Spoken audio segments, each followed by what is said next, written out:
Como eu disse para vocês, a gente vai então configurar agora a parte do CMS. Afinal de contas, essa página e também o nosso mapa em si e as páginas que os nossos pins vão levar, tudo isso vai ser dinâmico. E para isso a gente precisa de utilizar um CMS. Esse CMS pode ser qualquer um, pode ser um WordPress, pode ser um Stripe, pode ser qualquer CMS que você desejar e que permita funcionar com o GraphQL. Afinal de contas, a gente vai utilizar o GraphQL. E aí eu vou trazer para vocês alguns também que são bem interessantes, que funcionam na cloud e que você não precisa nem se preocupar, por exemplo, com servidor, com banco de dados e outras coisas mais. Os três que eu estou trazendo para vocês são o GraphCMS, que é o que a gente vai utilizar. Ele permite com que você consiga criar estruturas de forma muito rápida e preencher o conteúdo de forma super simples também.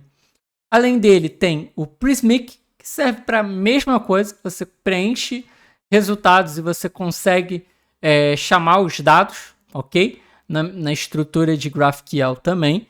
Ele é um pouco mais complexo do que o GraphCMS. Eu diria que ele é mais completo também, então ele tem mais coisas aí para quem programa mais. Tem também o DatoCMS, que também é muito interessante, e o legal do DatoCMS é que ele tem um próprio tratamento para as imagens, então é bem bacana também, que ele retorna a imagem já tratada, com aquele blur, estilo do Gatsby tudo. Então, o DatoCMS, na minha opinião, é um que é bem interessante se você estiver criando coisas que utilizem muitas imagens. E aí, esses três, como eu falei, eles são muito, muito parecidos.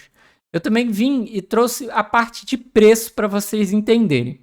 Todos os três têm um plano sempre gratuito.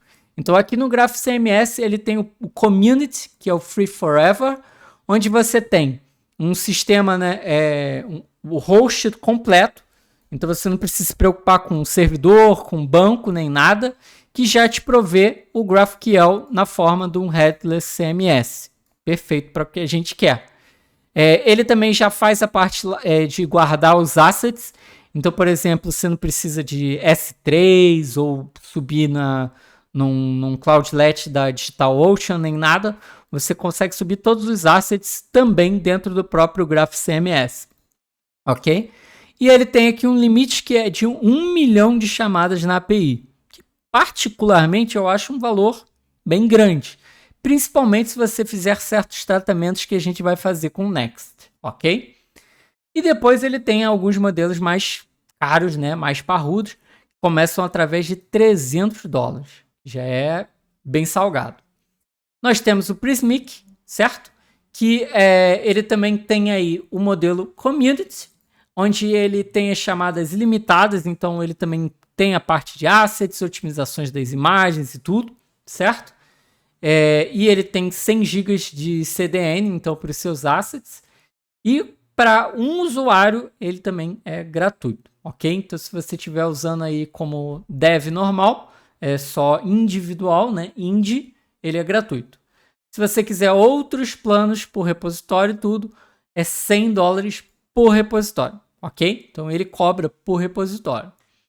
E o DatoCMS, ele também tem aí um módulo gratuito, você não paga nada por mês, até 3 projetos, só que eu achei ele meio desvantagem num lado, que ele só tem aí até 300 dados para salvar. Então, ele é o mais limitado na quantidade de dados que você pode salvar. Se, por exemplo, eu tivesse mais de 300 lugares no mapa, ele já não serviria. Então, ele é interessante pela questão das imagens, como eu falei, mas ele é o que dá menos espaço para você poder salvar coisas, ok?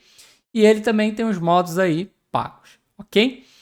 Como eu falei, a gente vai utilizar o GraphCMS, mas você pode utilizar qualquer CMS, contanto que ele libere aí uma interface que você tenha GraphQL, ok? Eu vou utilizar o Graph, mas se você quiser utilizar outro, pode utilizar. Lembrando que se você estiver utilizando outro, você tem que seguir a estrutura que o outro tiver e não a que eu vou mostrar. Você tem que seguir a estrutura de dados que eu vou fazer mas possível que tenha uma coisa ou outra diferente, ok? Então eu já criei minha conta, então vou fazer só um login aqui, ok? E aí o legal do GraphCMS é que quando você faz o login, aqui ele já tem 2 projetos meus, né, que inclusive são do Trix, e você já pode conseguir iniciar até através de algum starter. Então, para blog, podcast, uma lojinha, um site de viagem, você já tem alguns templates que são interessantes. Mas no nosso caso, a gente vai começar através do Scratch, ou seja, do vazio, ok? E aí aqui a gente define o nome do projeto, que eu vou chamar de MyTrips.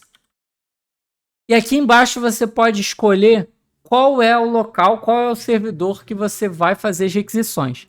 A dica é, escolha aquele que você tenha a menor latência. No meu caso aqui é o Canadá.